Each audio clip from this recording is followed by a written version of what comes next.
internalizing and contemplation. When we sit with ourselves and dig deep about this thought current or this truth in our life. The third 25% happens in the Vakyartha Sadhas, having the Kandana and Mandana, Vada Prativada, debating about these cognitions with other people and our peers. The last 25% happens when we live these principles in our life. It is only after doing all four that that cognition, that truth is imbibed into our system. Now, let us watch a video, Swamiji himself explaining the importance of Vakyartha Sadhas and why the Vakyartha Sadhas is needed in our daily lives. Please stay tuned.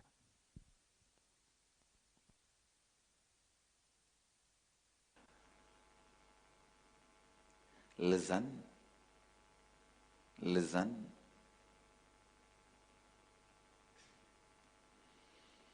Manana, Vakyartha Sadhas every day will give you a complete understanding. Not only that, please listen, every time when you keep these spiritual truths in your inner space, analyze them, think about them, contemplate on them,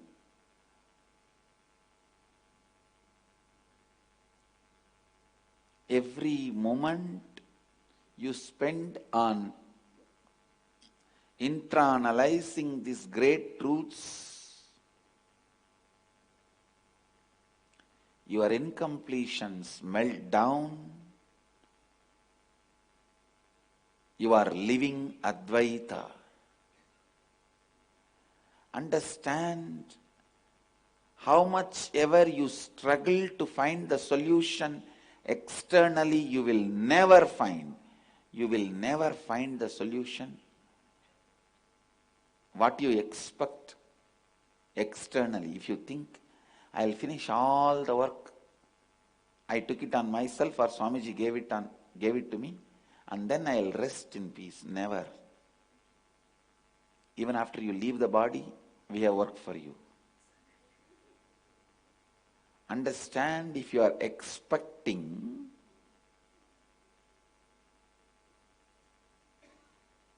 the external solution, no. You need to be told you are a fool.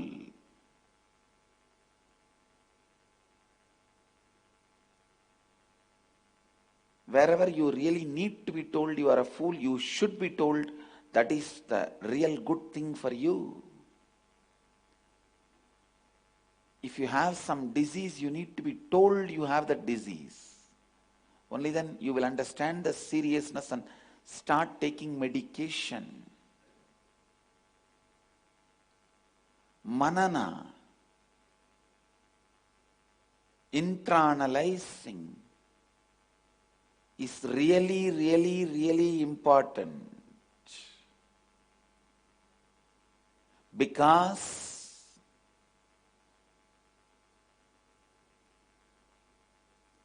the life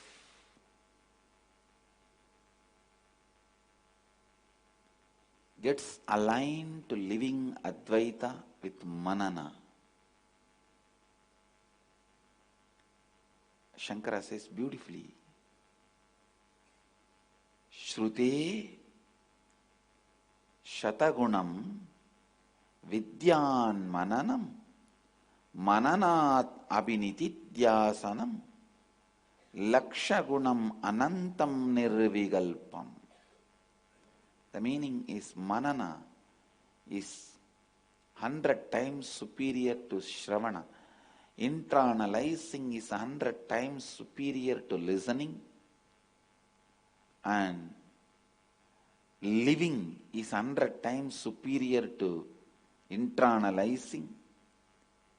Nirvigalpa Samadhi, living Advaita, is infinitely superior. Please understand, you need to listen and internalize again and again and again. That is why I am insisting on Vakyartha Sadhas. Even if there are 2-3 sannyasis in your ashram, start the Vakyartha Sadhas.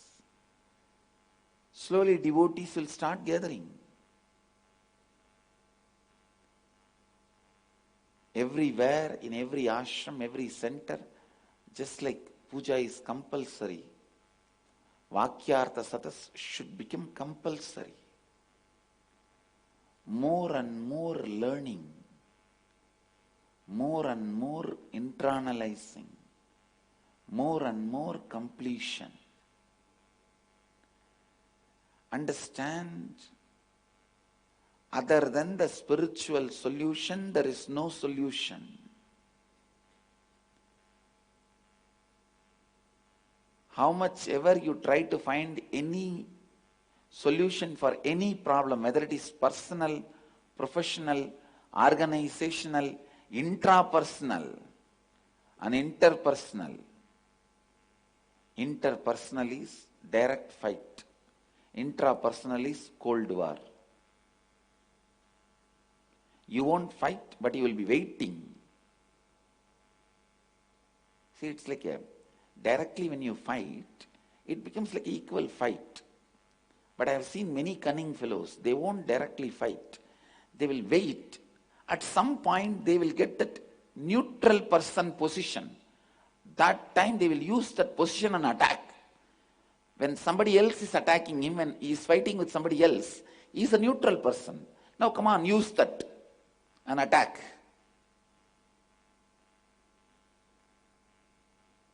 Violence.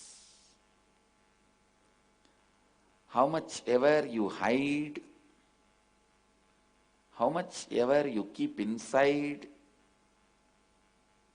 and how much ever cunningly you plan, finally it is going to stink inside you, not anybody else. Whether it is interpersonal problem, intrapersonal problem, organizational problem, professional problem, or personal problem, the only way anything can be solved is spiritual solution. Vakyartha Sadhas is the best way for a spiritual solution. Discovering spiritual solution for any problem.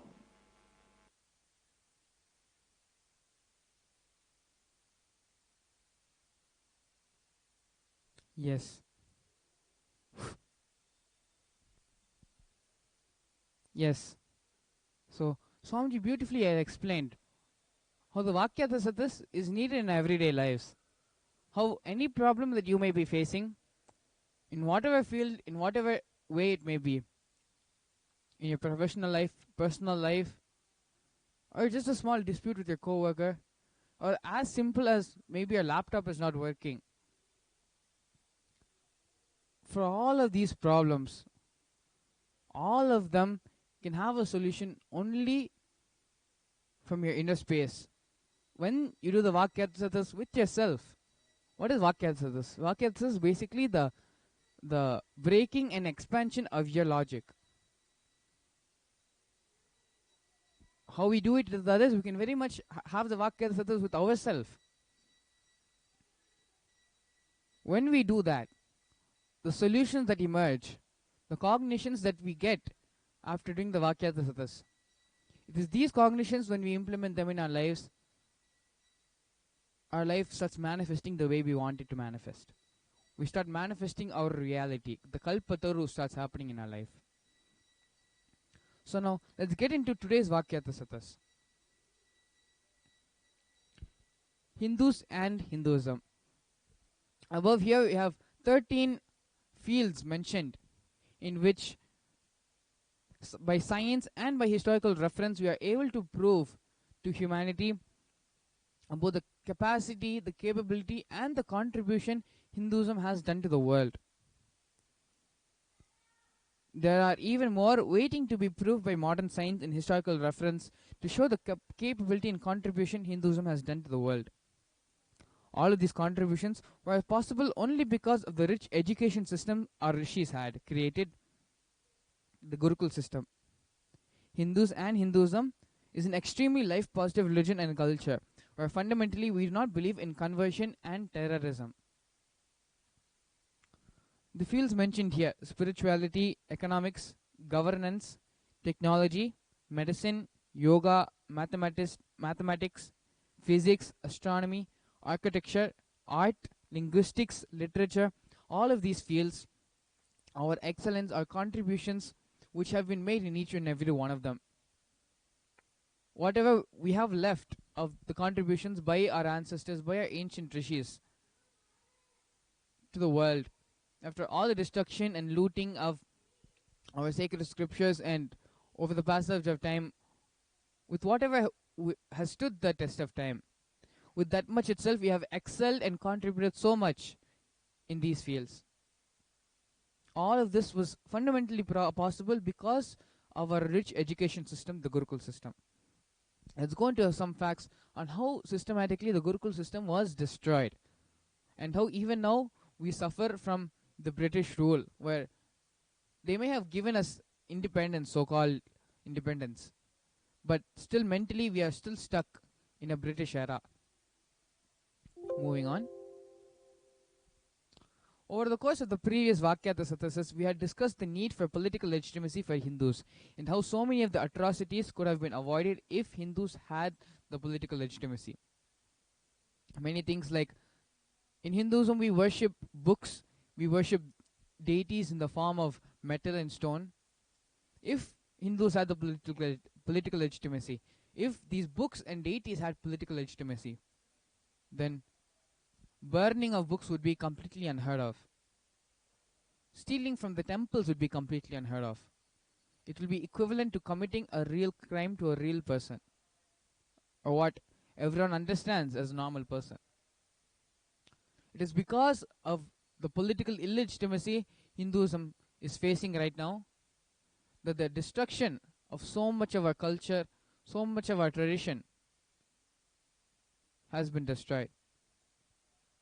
In the previous Vakyartha Sadhas, we had discussed about how Hindu sadhus and sannyasis have been subjected to a special social persecution, which has led and contributed to the demoralization of sadhus and preventing future generations from picking up the mantle. We had fundamentally discussed and compared our Hindu sadhus and sannyasis to modern day superheroes. Excuse me. And now, even though our contributions as sadhus and sannyasis were much more, Naga sadhus, the contributions were so much which they have given to the world, in compared in light of the superhero. But how, because of social illegitimacy, it is not being brought out in the light, and their contributions and their hard work and their sacrifice is not being able to be recognized by anyone, unfortunately. In yesterday's Vakyartha Sadhas, we had discussed on how hundreds of years ago British had deemed our existence as social illegitimate and systematically demoralized us and made us feel embarrassed and ashamed about our own religion. This is very much the case even now in Hinduism, in India, among Hindus. India calls itself a secular country, and the freedom of practicing religion is said to be given to all. But in South India, enter any public school, 70% of them will ban girls wearing the bindi and coming to school. They'll mandate wearing shoes and ties to school. Now, they'll have their own reasons in the name of secularism and in the name of giving equality to all. Whatever reason it may be. But from a young age, deeming it unright and illegitimate and socially awkward to wear a bindi and come to school is what is doing the real destruction of Hinduism today. On paper, we may have freedom, but in society, we do not. In the previous Vakyartha Sadhas, Ashutoshananda Maharaj had beautifully gave the word for this social illegitimacy, destruction by social illegitimacy, by saying a death by 1,000 cuts. It is literally that in small, small, small ways they cut us off, saying, giving, saying this is socially immoral, that is socially awkward. Especially in the schools at a young age, kids are discouraged to practice their tradition and live their religion. Moving on today's Vakyartha Sadhas. Colonial subjugation. False anti-Hindu narratives. British rulers perpetuated the narrative that Indians were generally illiterate and education was restricted to high caste Hindus. But their own surveys reveal that every village had at least one school, and Shudras and other low caste children constituted 70 to 84% of students. In contrast, a century of direct British misrule of India left the population with a dismal 12% literacy rate. So this is a shocking statistic where from having 80% having a school in every village, from having a school in every village to having the whole country being only 12% literate. You can see to the amount of extent the damage the British have done. Like yesterday I was sharing, if you want to kill a dog first, you don't go and cut off its head.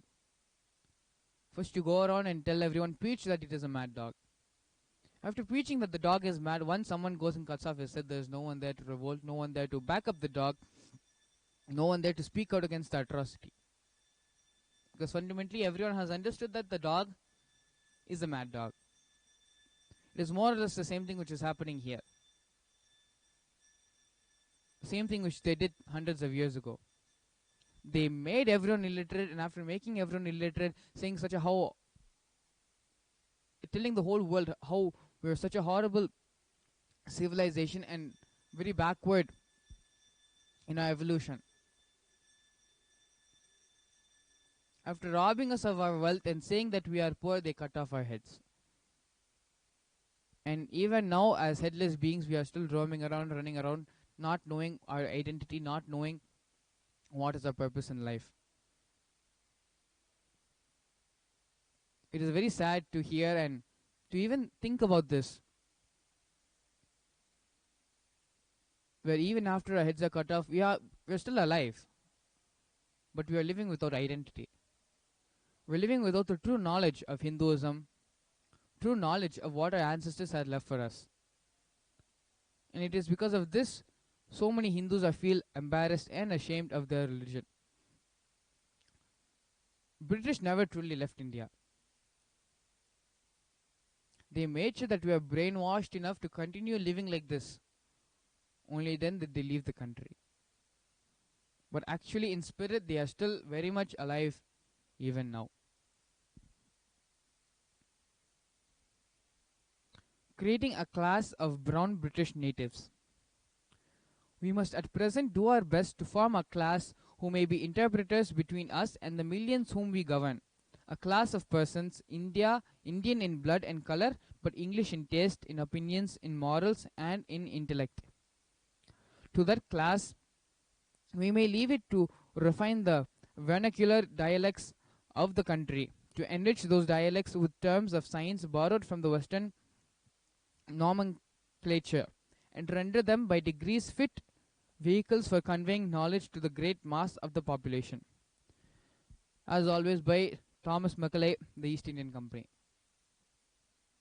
Now, going so much into the persecution done on Hinduism, we've all pretty much heard the name Thomas Macaulay, who is singly responsible for the destruction of the whole of India just by doing the one task of destroying the Gurukul system. And it's not that he just leaves it at where creating the class of brown British natives. If you move on to the next slide, you'll see that even after the class of brown British natives were created, despite their best efforts to adopt English language, clothing, and mannerism, the angelized brown British native clerks of India were often viewed with contempt and ridiculed as Bengali baboos by their white masters for their ornate speech, self-importance, and fawning attitude towards any Westerner they met. So even after the little experiment had happened, they were still subjected to mental torture, and mental abuse. And by this example, you can very clearly see that they never wanted to convert us in the first place. Through conversion, they just wanted to go all out and destroy, demoralize, feel like a superior animal compared to the rest of all of us. This is the sad state of affairs today in Hinduism. In today's Vakyartha Sadhas, we are going to be discussing on why was the Gurukul system targeted and destroyed by the British. Even after independence from the British, how are Hindus still not actually free from their rule? How can we bring in the right narrative of Hinduism to youngsters and our future generation today? These are 3 questions which are presented before us today. So, before we start the Vakyartha Sadhas, let's go around and introduce the panel, all the speakers who are joining us not only from Bidadi Adi Kailasa, but from around the world as well. We have Ranoshan and Yanatmananda, both of them joining us from Canada today. Thank you so much for joining us today and being here with us on the Vakyartha Sadhas. So, let's go. Let me introduce myself first. My name is Shri Mangalananda, and I'm a Balsant of Nithyananda Gurukul. I came to the Gurukul back in 2012 and have been a Balsant here ever since.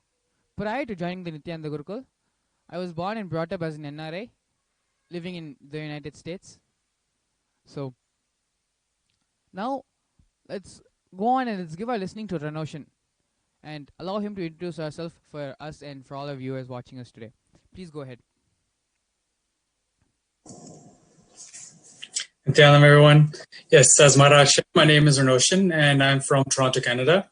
I studied software engineering and a little bit of medicine, and I actually got to know Swamiji around 2013. And it's actually this experience with Swamiji, actually personally, one very strong conviction was how can we change the education system? Because of actually its ripple effects. The education system very clearly has a lot of ripple effects on society, on the being and everything. And so Swamiji very nicely is reviving the Gurukul system, and is actually, it's a very big thing. And I'm looking forward to sharing more and listening more about this topic in the course of today's Vakyartha Sadhas. Nithyananda.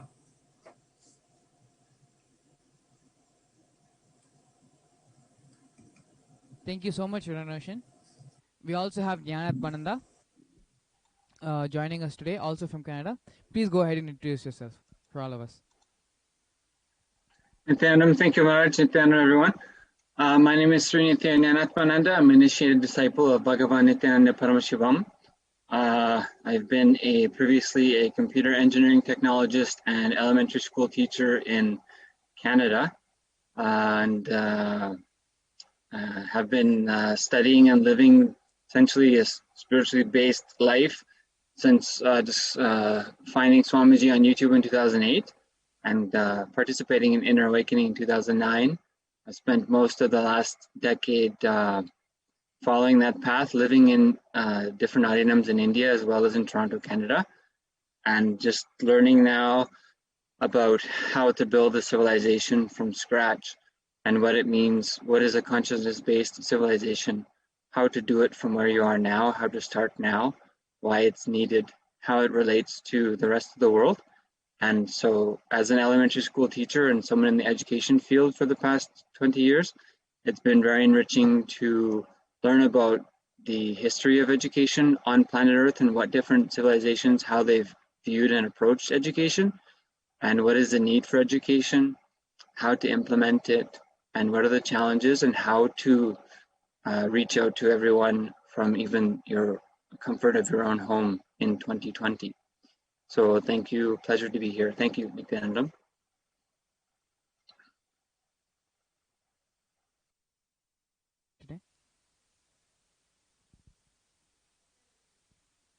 Thank you so much, Srinidhi and Yanatmananda, for joining us here today.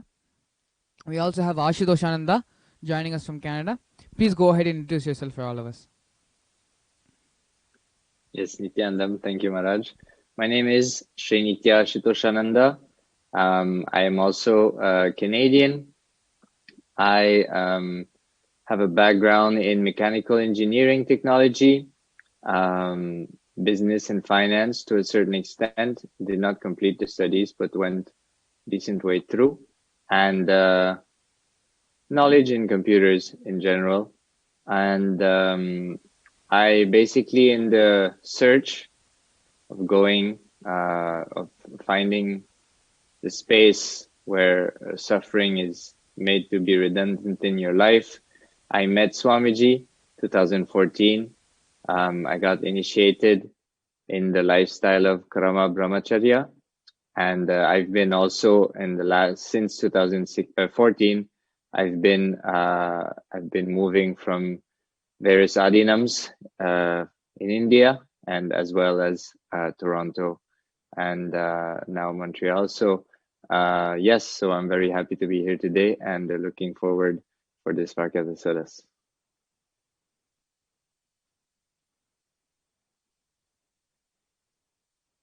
Joining us here today, we have Sanjay Vikarya joining us from London.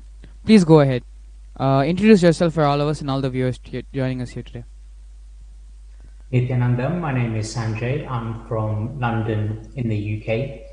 I'm a born Hindu, and by profession, I have a software business in the industry of data analysis. I've been a devotee of Swamiji since around 2016 as I looked to increase my knowledge of Hinduism and discovered Swamiji's teachings. And as always, thank you finally just for hosting this Vakyartha Sadhas, which is always a very enriching and reflective experience. Thank you, Nithyananda. Thank you so much, Sanjay ji, for joining us here today. We also have Muraliya joining us from Chennai. Muraliya is a teacher by profession and is very advocate about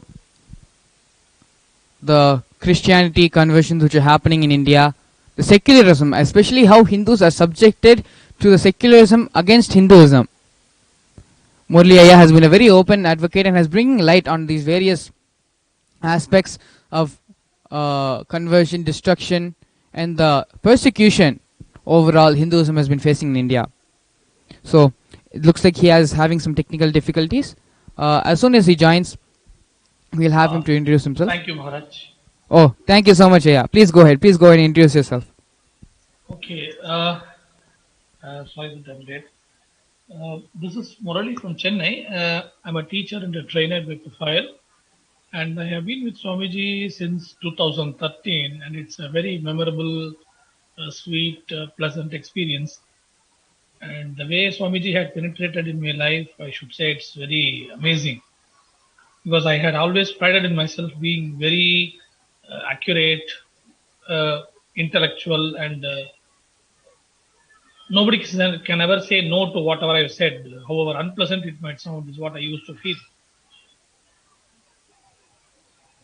And Swamiji had made me realize that the human logic is a very, very shallow, narrow context from which to understand life itself.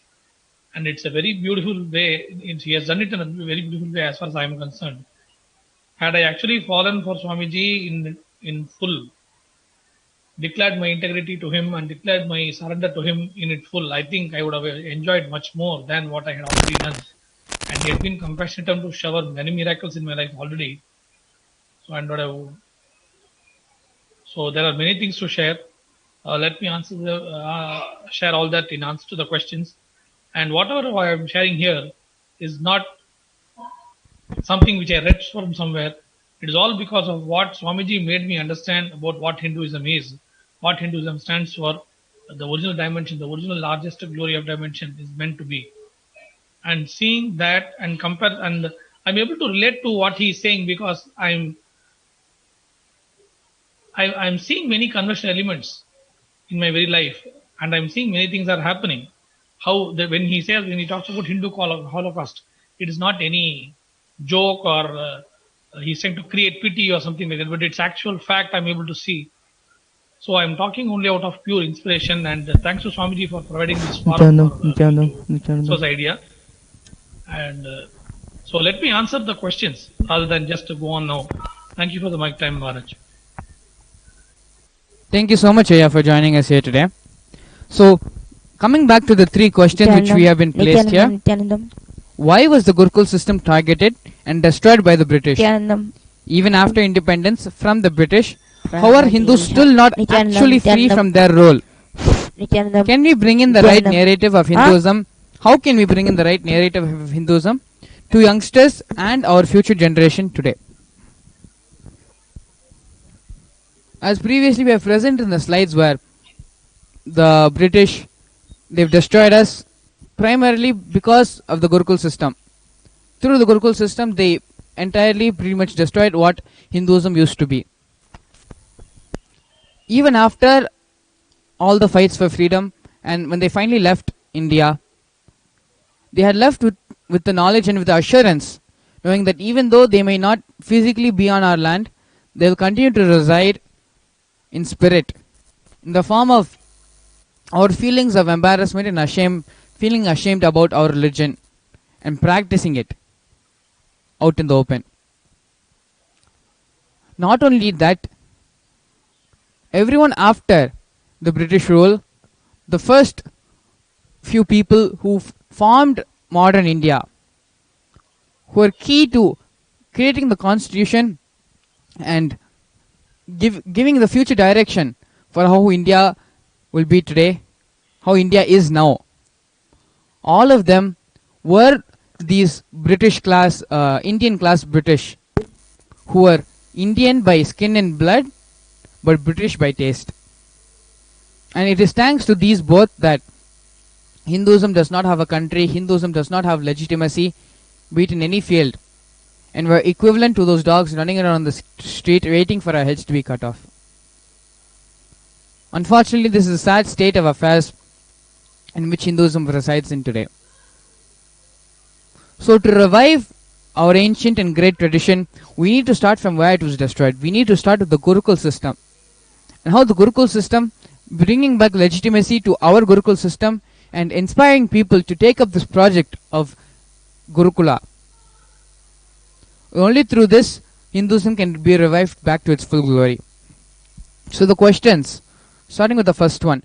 Why was the Gurukul system targeted and destroyed by the British? I think that was pretty much answered by the slides and presentation which we had today with us. So let's move directly to the second question. Even after independence from the British, how are Hindus still not actually free from their role? Even after they have left and gone, how are we actually still under their role? Let's start off this discussion by having Ranoshan share his thoughts, his cognitions and thought currents on this. Please go ahead, Ranoshan. Yes, so even after the British, after the independence from British, how are Hindus not actually free?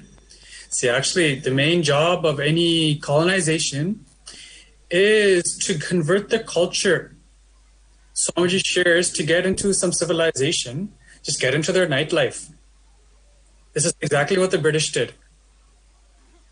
It's the whole space where actually the space of how you feel when you're alone with yourself. This is the impact. This is what actually changes from the individual scale, what happens in the actual civilization itself.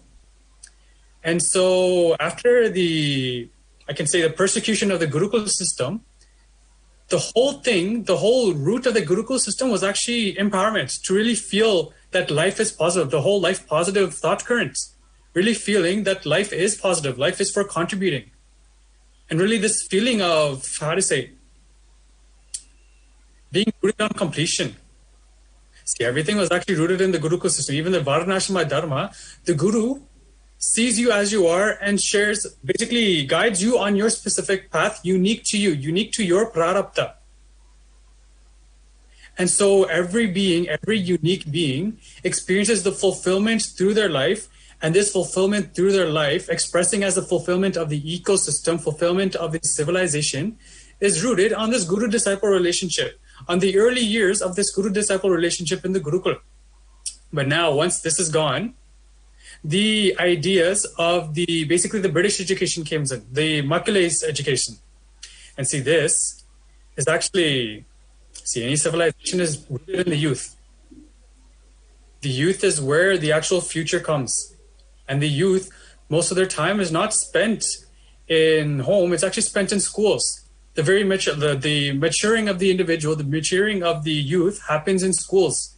Almost as much time is spent in schools with the teachers than is with the parents.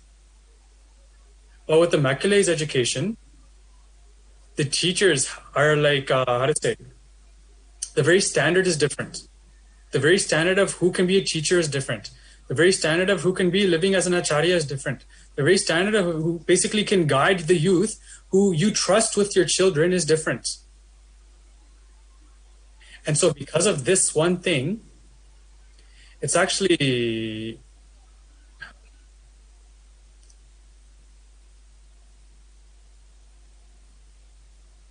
because of this one thing of re-education, the whole course of history is changed. The whole course of history is based off of the narrative that was inserted. How do you insert a narrative? Through education.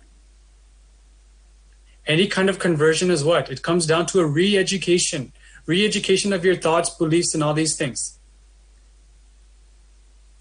After destroying the Gurukul system and inserting the very new education itself, known as the Macaulay system, then the very education of the ecosystem is different. The very education, the very basis of what you know is life, what you know is right.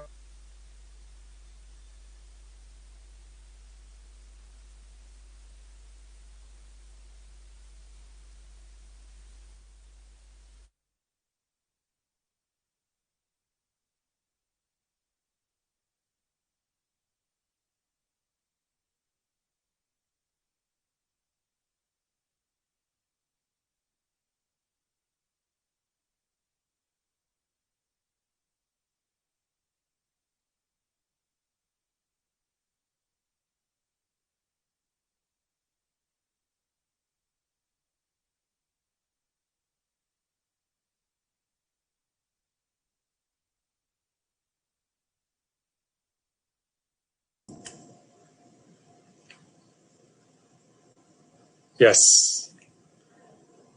Sorry for the technical glitch.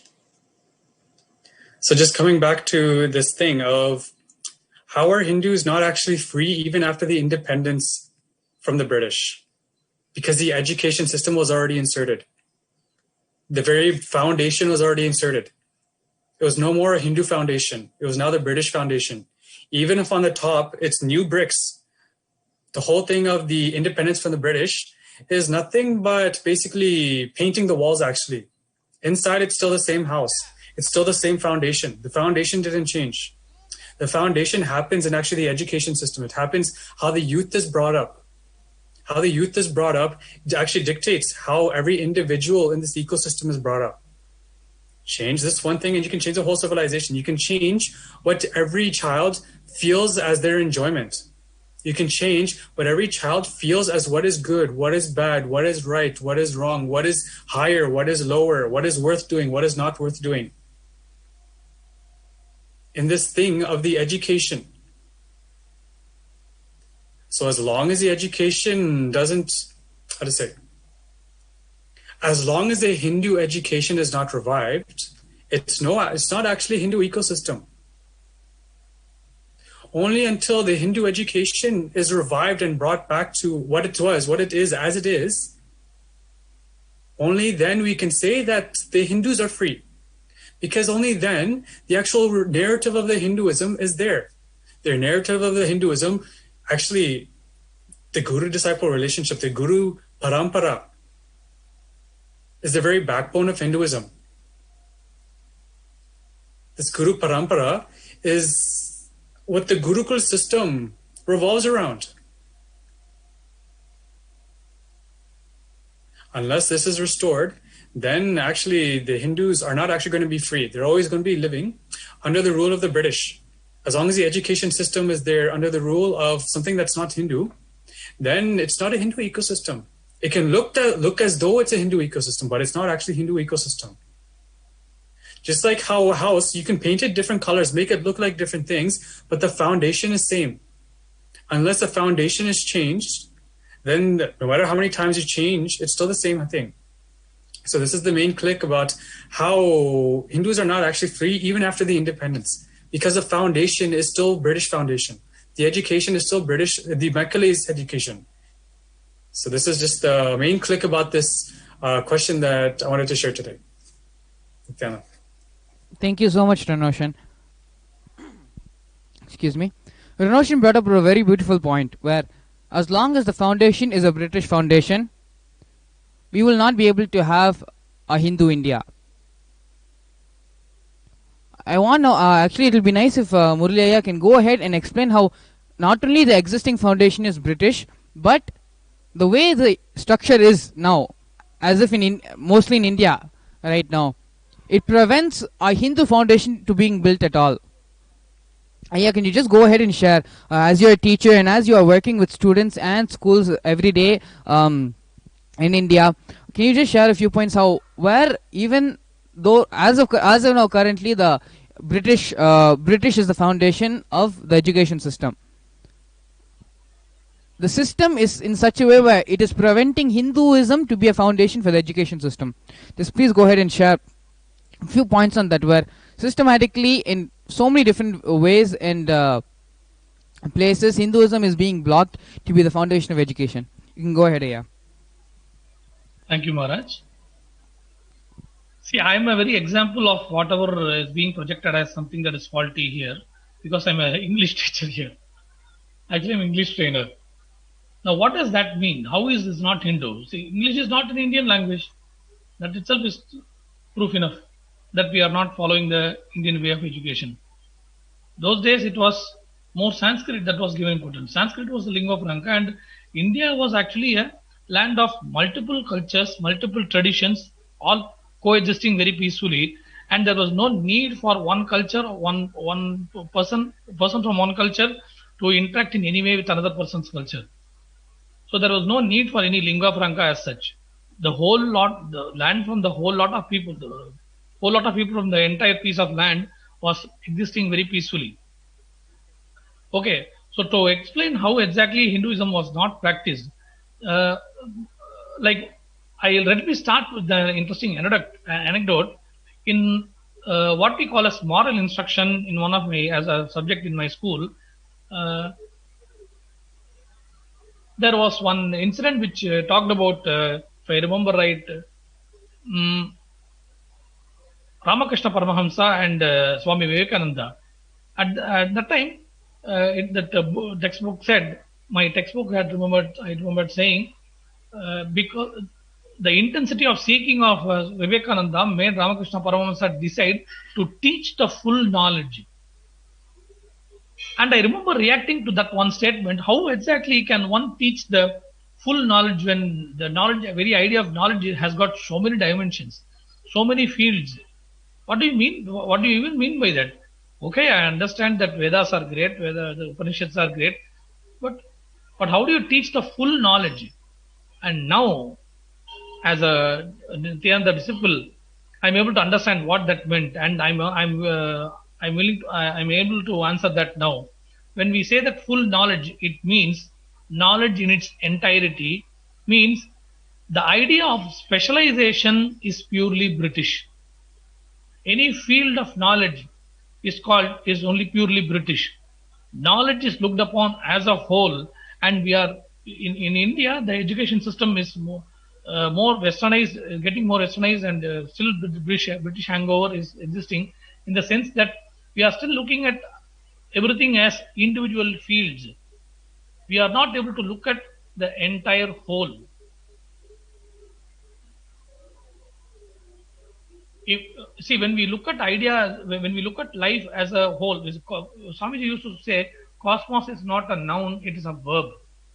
Because it is continuously happening. It is continuously, there is something happening continuously. When you understand life from that perspective, you will see everything as a whole. You understand one phenomena. The purpose is enlightenment, means you don't depend on individual knowledge bits to constitute what you say you know. You reach a state by which you know everything what is happening as such. Like Swamiji talks about this 360-degree experience. In that sense, you reach a certain state where you just be aware, you just become aware of anything that is happening around you, even by the way you are. So that is the ultimate purpose of the Indian way of education, enlightenment. The Vedic system of education aims at enlightenment, and when you reaching enlightenment is precisely that. You become aware of everything and anything. You don't need to actually practically study, read, memorize, and all that. And a guru is not somebody who makes you know something which you will reproduce for some sort of an exam. A guru is somebody who actually takes you to a different level, who makes you live a different frequency of life altogether. The very word guru itself means ignorance remover, not an instructor or a teacher or whatever it is. An ignorance remover is very much different. It has got the idea. Ignorance remover is a deeper significance, because a guru need not teach everything verbally. More often, he teaches by his very being. Like he has to know all branches of knowledge. He is supposed to be able to transmit knowledge bits about all branches of knowledge. If you have to translate in the modern terms.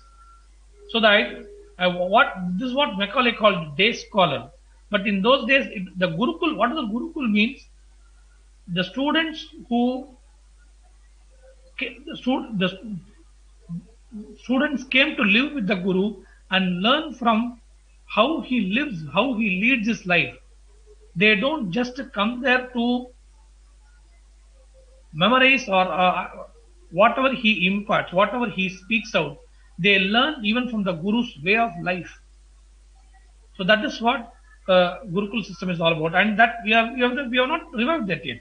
Of course, Swamiji is bringing it back, but otherwise there is no active support from many other desirable what to say. Many other phenomena, like if the government supports it, if the present government supports such a phenomena, it would be great. The people itself look at the idea of Gurukul and ask their students to be put up there, it will be good. But no, unfortunately, where the place where I work, I heard, I have not seen this myself, but I heard that a few years back, a parent went on to shout at my center head for not winding up at the right time. See, one can understand the parent's anxiety if the child has actually got lost or had to take some sort of medication at some time, something like that. But the parent was shouting at the center head for not winding up the class on the dot. I was wondering why is even the parent looking at the idea of education in such a commercial way? When the teacher is so engrossed in teaching, he didn't even realize the time flying by, and maybe it would have just taken more 2 or 3 minutes more to have completed the concept which he had started for the day. If he can't even tolerate that much and he is shouting at the teachers, then we can imagine what sort of commercialization we are going through in the name of education. We talk about institutes and schools commercializing education.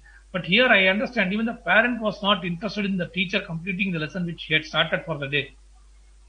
He was so angry that the child was not sent out of the classroom on the dot. This was too much for him. So to this extent, we feel I feel that we have got commercialized and we don't respect what is being taught. I have told the child is safe inside the premises, right under the supervision of the teacher. And yet the parent was not satisfied with that, and he wanted the child to be sent out on the dot. Didn't make any sense to me. I felt very bad that day after I listened to this from my center head. So this is the kind of impact we are facing because of the Gurukul system not being here. So if we want to revive the Vedic way of life, then we have to understand how knowledge and education should be looked upon as a whole, and not in terms of any specialization. Yes, specialization is great. You are able to look at something in great detail. Fine. But ultimately, you must know how it fits in with the whole, capital W. So only when we appreciate things from that light, appreciate whatever we learn in that light, we will even relate to what this idea of enlightenment.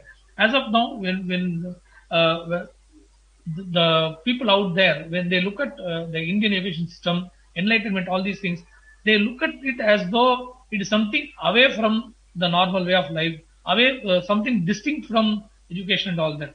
No, not at all. When you look at, if you appreciate knowledge in its true light, if you appreciate it in its true depth, rather, if you appreciate the entirety of knowledge in its true depth, you will see how everything is connected. How if you know something about some dimension of life, you will automatically know something about in some other dimension of life. That is what is Advaita. So if you appreciate knowledge like in that light, and teachers also come to realize that students not only learn from what they tell the students, but how they themselves behave, then we can actually establish a Gurukul system, though perhaps not in that name. So teachers have to reform themselves, and the idea of imparting itself must also change. More and more students must be, more and more schools actually can become residential, and I think it's already happening these days. See, the school where I studied is not residential, but there are many residential schools coming up, and this place I think can form the so-called modern Gurukul, in the sense where teachers can entangle with the kids more, and they can make them imbibe more values than just what they need to learn, what they need to know for passing exams and passing a grade. Let me answer specific questions after. Let me answer some specific questions from somebody. Thank you for the mic time now. Thank you so much, Murli. Actually, from what you said, I just remembered something. When you started off, you mentioned a point where it is the British idea of specialization in any one field, but it is our Hindu concepts which teach of education, knowledge, imbibing knowledge as a whole. So there's an article I read a couple of days back by a Westerner who was speaking about the different various people and how it is because of these few individuals the evolution of society had happened, be it ideologically or be it through technology. But society evolving itself happened because of a few people. So he had taken from the time periods just before the Renaissance and up till today, the people who are the people in modern day who are shaping the future of modern society, especially in the fields of science, technology, and art and evolution. So he was giving a very he named out those few people, starting from Charles Darwin all the way up to the people who are the CEOs of big tech companies today. And he pointed out similarity in all of them, and that is that we have all heard that mostly all of us have heard the phrase where the jack of all but master of none. And this phrase is pretty much the basic lifestyle of everyone living in the world today, where they choose a single field and specialize in that field for the rest of their life. The people who have changed humanity, who have helped in the evolution of society, helped human beings evolve their intellect and their intelligence, all of them were jacks of all but master in none. They all had taken teachings, taking concepts from different fields, and they made their own combination of those fields. And it is these people who have done this combinations which have helped in the evolution of society. So this is another fact which I wanted to bring out the other day, like how the other day I had brought out about how education is free. Fundamentally, Hinduism believes education is free, and you cannot charge for the sake of education. And in the modern era, that is what has happened. Thanks to the internet revolution, education is free, and it is only very few things you need to go and have specialized learning. But majority of what can be taught in a classroom is now available online for free through YouTube videos, through online courses and classes. Without paying a single dime, you can make thousands and thousands of dollars in any field you choose to. Education is free as far as Hinduism is concerned. I also used to wonder how education can be free. How how can you have something that is learned, something that is researched and found out with so much effort can be given away for free? And now I realize the difference. In Hinduism, the education, the purpose of all this is enlightenment. Means something that is anyway realizable through meditation. Anyway realizable through meditation. So why should that be charged is what Hinduism is asking about. Not only that, even all the education. See, Swamiji says that God itself in Hinduism is used as a stepping stone for achieving enlightenment. Then why not everything else? Yes. Yes. So fundamentally, everything given in Hinduism was the purpose of achieving the ultimate. Correct. So that's the thing. So this idea of charging a patent for saying that this is my formula, this is my discovery, and all that is because they want to claim credit for whatever was channelized through them. The cosmos was. See, when somebody discovers something, it only means, from the Hindu understanding, if we look at it, we can see that that person was a channel for that possibility to manifest through him. That is all. So that is a cosmos showering compassion on that person, on that being. And it is not that that person had got some unique developed intelligence which nobody was able to. So he doesn't deserve any special treatment as patent or something like that. That's what I want to share here. Yes, very much. It's just one small point I want to bring out here, adding up to Muraliya's point of professionalism being brought up by the British. If we had followed the British strictly as they had wanted us to do, we would not be in the state which we are in now. It is because of these few individuals who went out of their way, took in concepts from all different fields, and made the permutation combination and gave a new science to the world, that modern society exists where it is now in the fields of science, technology, and art. So these are something which are happening as a part of natural evolution. Our rishis, our ancient masters had deemed this way of lifestyle long ago. Be it giving education is free, be it imbibing all the knowledge. There's no such thing as being good only at one. If you're good at one, then you're good at everything else as well. This was one of the fundamental cognitions which were then our Gurukul, and even now which is one of the first few cognitions which are given to any kid who joins the Nithyananda Gurukul as well. There's no such thing as you get specialized in one. If you're good at one thing, you naturally become good in everything else. Instilling these fundamental few cognitions into every individual, not just Hindus, not just our young generation, but instilling it in all the schools, in every being below the age of 7, is enough to bring back the culture of Hinduism at least. Where Hinduism, whether we achieve legitimacy or not, the people will live Hinduism in spirit. That is fundamentally what we should be looking to achieve. Everything else is second, having the political and religious legitimacy. But when we bring it in the spirit, when in our day-to-day lives, when everyone is living this, naturally bringing everything else will simply be a piece of cake. Next, let's listen to Ashutosh Ananda. Have him present his opinions, his thought currents and cognitions about this. Please go ahead. Nithyanandam. So, like Reno-san mentioned, the foundation is still the old foundation. So naturally we cannot expect, even though if the British are physically not or don't have the same physical presence within India, whatever they have done is surviving, is thriving. Whatever thought currents they have instilled in the inner space and the minds of Indians, that has been reproducing itself, and so in that way, obviously, we cannot expect Hinduism to shine out of that. So the thing is that you have to unroot the whole influence that British has had over the Indian society, the Hindu society. And for that, we come back to Gurukul, because Gurukul is the space from which roots are grown. And like it was shared by many of you, one of the clicks from here is, see, the Gurukul is Hinduism. When the child grows in the presence of Guru, there's many components which he imbibes, which are not available in this Macaulay lifestyle.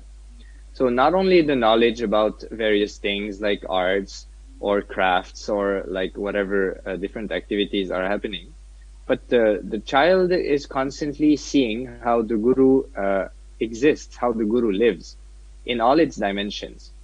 It's not like today where you study mechanical engineering technology and once you graduate, great, you know how to do mechanical engineering, but that's it. The other dimensions of life, you're not equipped to handle them, to deal with them. But when you see the Guru and you live with the Guru in the Gurukul, you will see how the Guru handles any kind of situations. So that gives tremendous, it's a very rich space where the Gurukul kid can imbibe the powerful cognitions and see the powerful cognitions in action through the life of the Guru. That is one of the dimension. The other thing which is very important is that, like Murali shared, Guru means the remover of ignorance. So once the Guru, an enlightened Guru who has experienced the Paramashivoham space, the consciousness, the all-pervading consciousness, the all-pervading consciousness is sarvajñatva. It is all knowledgeable. So it is useless to add knowledge because there's no end. Like Murali said, you cannot add knowledge into every field. That's just silly. Adding knowledge is not the right approach. The approach is removing the ignorance. Whatever blind spot is being cherished by the being, whatever powerlessness is cherished by the being, which does not allow that being to tune back to its consciousness, that has to be removed. Then the moment that the Gurukul kid starts to experience his consciousness, then all knowledge which is required, he will be manifested. So that's why it's a para-manifestation-based society. Because from the space of oneness with Paramashiva, the space of consciousness, Shakti is manifest. So it's not about adding knowledge, it's about removing ignorance. And that's the role of the Guru. So that's a fundamental, huge difference between the British educational system and the traditional Hindu system. So until that is brought back on the mainstream, the impact of the British rule will continue to linger in the Indian society. So that was one of the main things from here. So that's why it's all about digging the foundation out and reinstalling the original, traditional, authentic tradition as per the Veda Agamas. Yes, thank you so much, Ashutosh Ananda. Now, Shri Nithyananda is also sitting with us here today. So we had discussed, Muraleya had shared how in India we are facing these problems of the social illegitimacy, how the education system is designed in such a way where the Hindu roots cannot be given to children and they are forced to live on British-rooted education system. Nyanatmananda, if you can go ahead and share a little bit about how the situation is outside the US, outside India, in the rest of the parts of the world, how the education system is, and especially for Hindus, how does this affect Hindus? How do Hindus and how do children suffer from this British-rooted education system? If you can just share a few words and your cognitions about this, please go ahead. Thank you, Maharaj.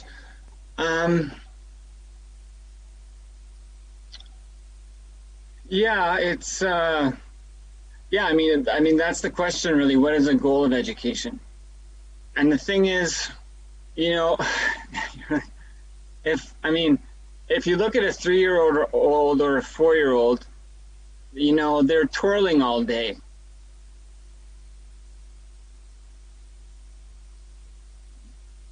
Like they're running around in circles, twirling, right? So if the plan for if if a group of adults get together and their plan to take these twirling 4-year-olds who are bubbling, overflowing with energy all day, if the plan is, hey, you know what we should do?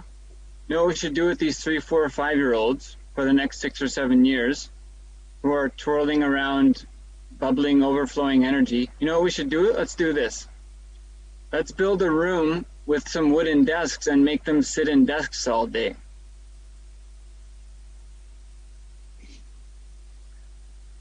I mean, what do you think is it's killing them? I mean, whether you call yourself Hindu or not, if your plan is to take, you know, if you say, hey, we all know how 2, 3, 4, 5-year-old kids live, they run around in circles, jumping up and down all day. You know what we should do? Let's segregate them into groups of 30 and make them sit in desks in rooms for the next 12 years. I mean, any parent or any group of people, if you got together and said, hey, let's plan the lives of our 3, 4, and 5-year-olds, what they're going to do for the next 15 years, no one would say, let's do that. So, yeah, I mean, whether it's a Hindu child or not, you know, no one would plan that for their children. So,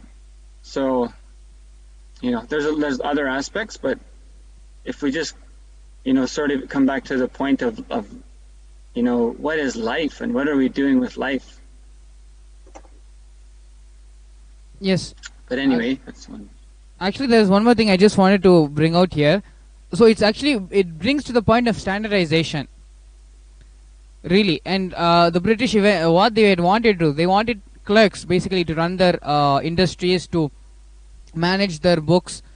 They everything they wanted was for clerical purposes, and it is for that sake the education system which they implemented was designed in such a way. Subjecting everyone to a generalized standard of education is what is pretty much killing ingenuity and creativity, which is preventing from real intelligence from bringing out and manifesting in each kid. Swamiji beautifully says that all of us are not the same, but we all are unique. And it is in that uniqueness that all of us are unique, that we are all one in Advaita. So fundamentally, by subjecting everyone at a young age to a generalized level, we are saying all these 30 kids are pretty much the same. They're going to learn the same thing for the rest of their lives. This whole class is going to be learning the same thing together for the rest of their life, or for the rest of an extended time period. Specialization in a field starts only very late in life. And unfortunately, India, only after they complete their studies, they even sit and think about what they want to do in life. In Hinduism, that was not the case. From the time the child is born and brought up, he is groomed in that specific field which he is going to be contributing towards society. If he is a Kshatriya, born to rule and protect the world, he would be trained in that aspect. If he was a Brahman or a Vaishya, he would be trained in those aspects, be it economics or business, be it in the ways of teaching and having understanding the subtle truths of life. From the young age, the child was groomed into what they will be contributing to society, to life. And that is where Hinduism really flourished and took off compared to the other religions. Sure, there are subjects which should standardly be known by all, basic language skills, basic mathematics. But the specialization and the choosing of what we are going to excel in starts very young in life.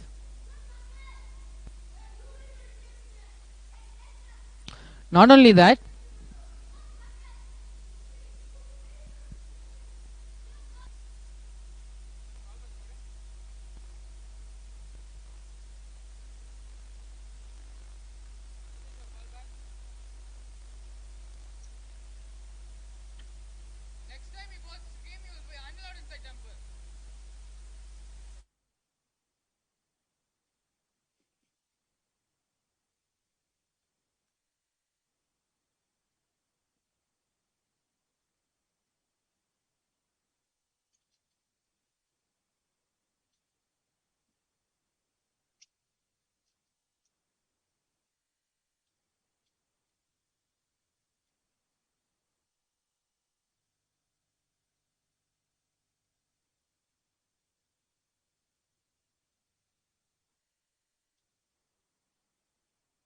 Sorry for the technical glitch.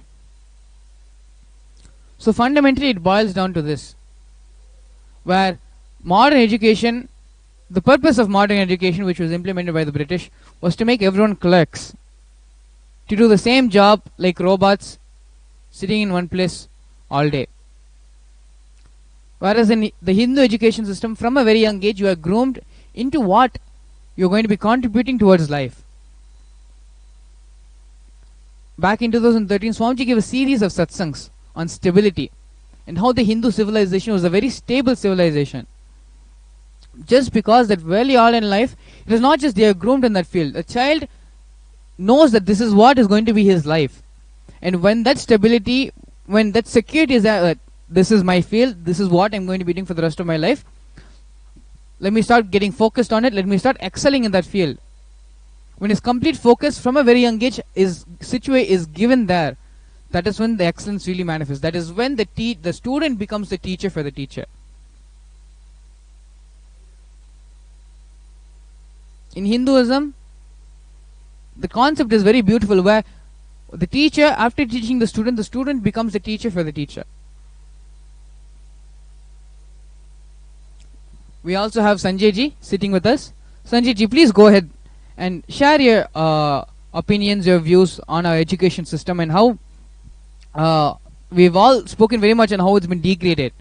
If you can share a few points on what is the best way we can rebuild, give the correct grand narrative about Hinduism to our next generation. Please go ahead, Aya.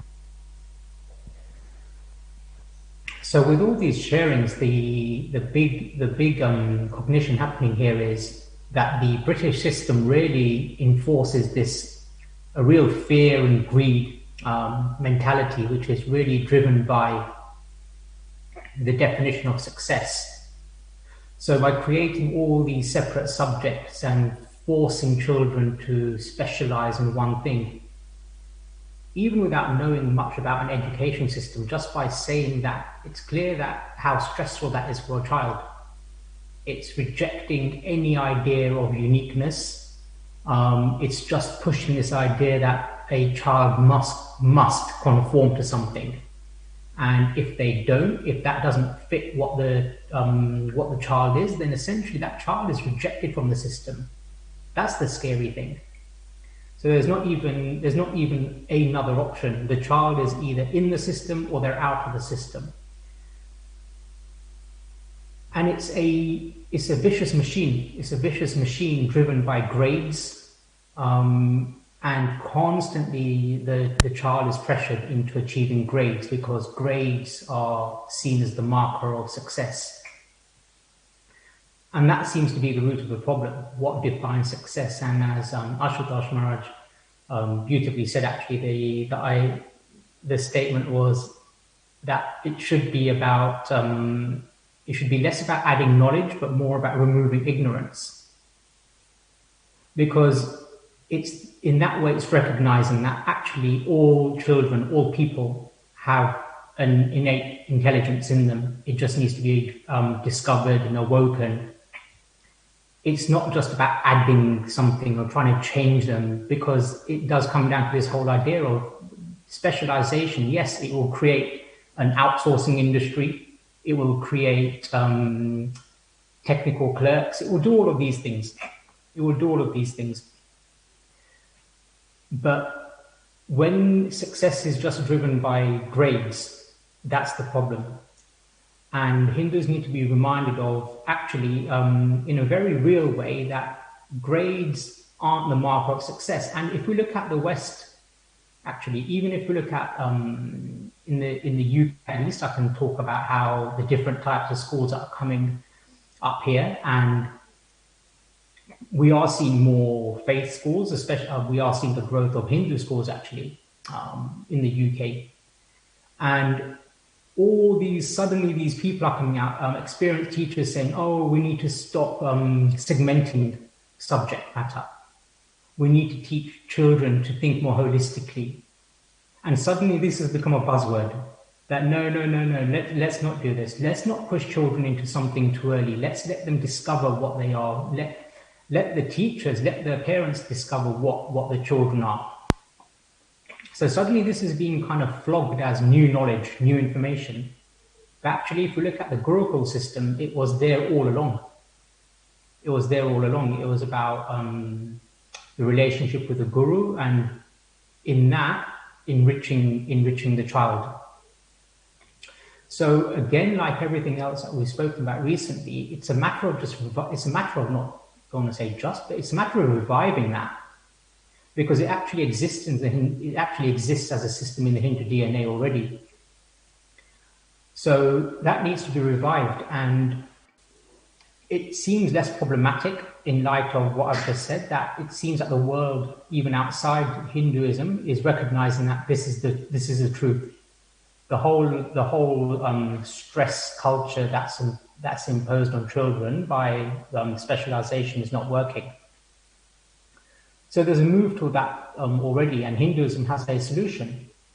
So though this is not something that I am completely sure about, I'd assume that the Gurukul system, just by fact that the Nithyananda Gurukul system exists, means that there is a structure existing for Gurukuls. So it's a known knowledge. So just reviving that, and it feels like in the modern context, explaining to people why it's needed, why it's important, will already fit a narrative that they're being told about, which is already becoming apparent, that this old way of doing things is no longer working. It's falling apart, and it's being recognized the world over.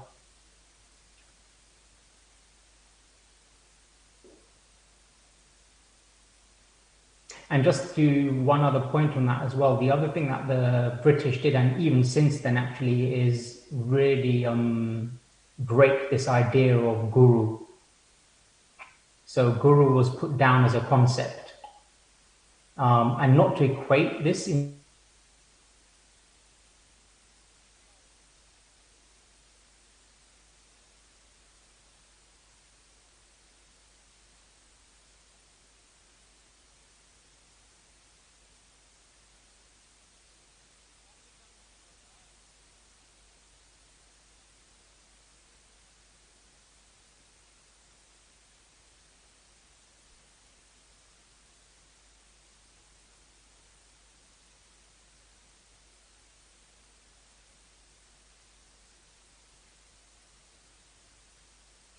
sorry about the technical glitch. So this idea of guru was put down. So it felt like, okay, so you can't learn from the guru, whereas in the West, all everyone talks about is learning from these gurus. So this whole thing, it just needs to be revived. It needs to be revived. The infrastructure is there. It's already, the whole Macaulay way of doing things is already seen as breaking down. It's already seen as breaking down. So it feels, again, like previous discussions, that it is now or never, on the basis that now the groundwork is there. It's laid. People are understanding why it's required. It will no longer feel like it's going against the grain of what's required. It feels like this is a known next step. This is what needs to happen. And within the Hindu ecosystem, that structure exists. So there's a clear, actually, there's potentially even a head start here for Hindus. They just need to wake up and understand that this is the way to do things. The old systems have fallen down. That is what I'd like to share. Thomas Sanjayji. Yes. So we've actually come to the end of the Vakyartha Sadhas today. All around, we have all gone around and we've all shared so much on how the education system, how the education system, how it has been invaded by the British, how they destroyed it, how fundamentally Ranoshan, Ashutosh Ananda Maharaj, Sanjay Ji, they all shared beautifully on how fundamentally it's just rooting out the British roots and planting the Hindu roots in them. And a beautiful concept. Am I audible? You are audible. Do we have a few minutes now? I want to add something. I would like to add something here. Hello?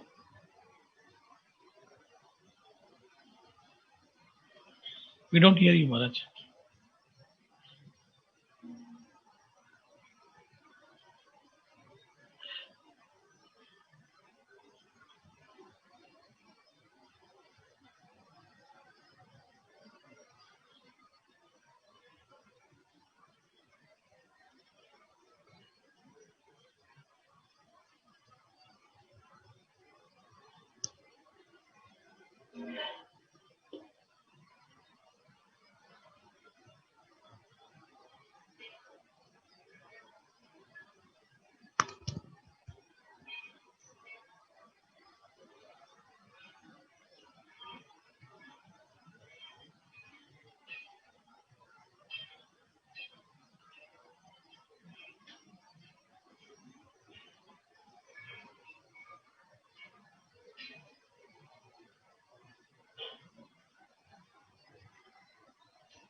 Yes, Maharaj.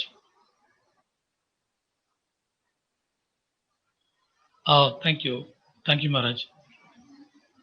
See, many schools today, okay, some schools today are coming up with this idea of encouraging this multidisciplinary learning, what they call, and this project-based learning, what they call. So this is we are inching towards this idea of Gurukul and that kind of thinking, that kind of looking at the knowledge as a whole. But this is still a very small, minuscule number as compared to the whole number of schools out there. So if more and more schools take up this approach, I think we will inch towards Gurukul way of education. It might be a huge leap from how the whole lot of schools are there to the Gurukul system outright. But if this sort of approach, this multidisciplinary approach and discovery-based learning are encouraged, I think we'll inch towards that. And parents also must understand the idea and purpose behind this and see how things will culminate if this is brought into force. So I'll take this forum to request our government and the whole lot of parents there to patronize more of these schools rather than the ones that just tell the students something that they need to know for some exams, and give importance to patronize these schools which encourage this discovery based learning. So that way the learning will be more holistic and it will be less Macaulay. Let me use that adjective. So that's what I want. I just wanted to add this request at the end of this show. Thank you.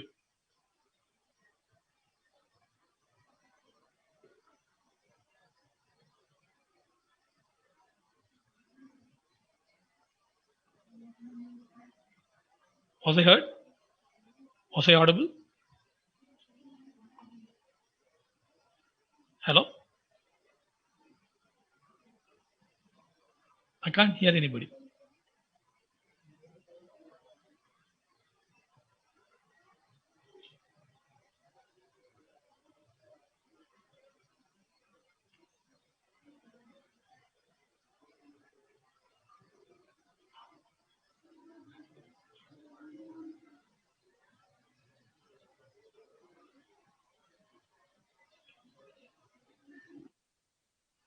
Yes, Maharaj.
Revolved around the Guru teaching the disciple.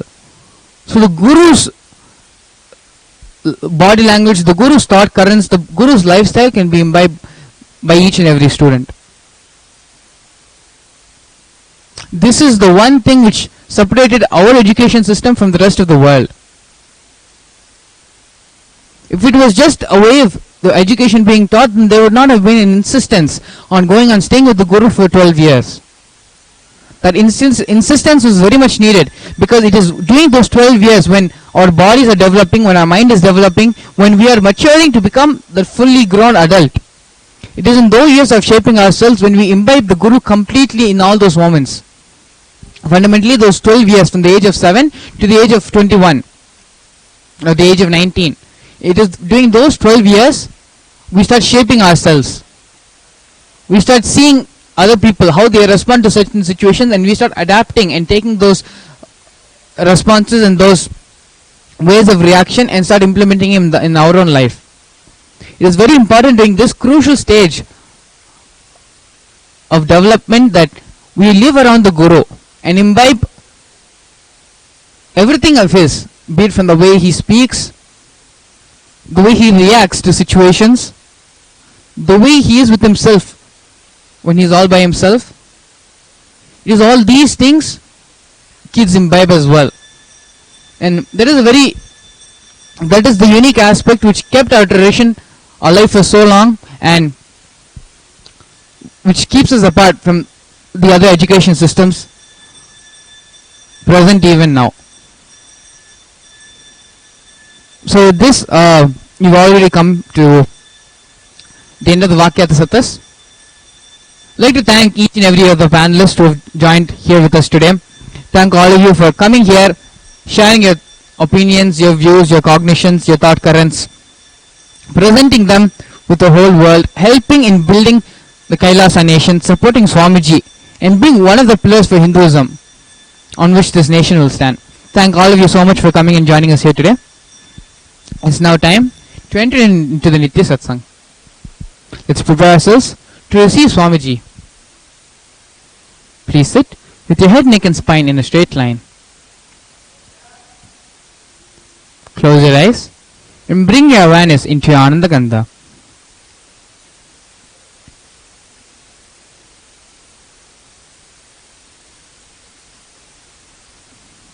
Visualize Swamiji sitting there in your Ananda Gandha as Paramashiva with 25 heads and 50 hands.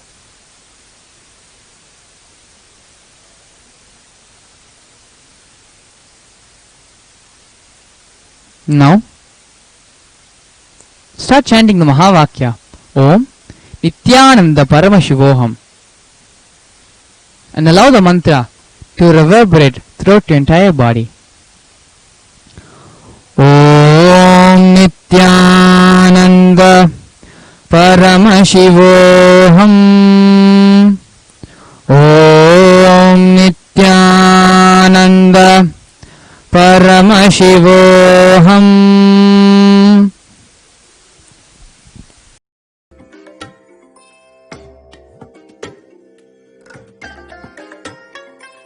I bless you all. First is meditation, connecting with the divine. With your eyes open is darshan. Come, let us all now move from meditation to darshan. Slowly, very slowly, please open your eyes.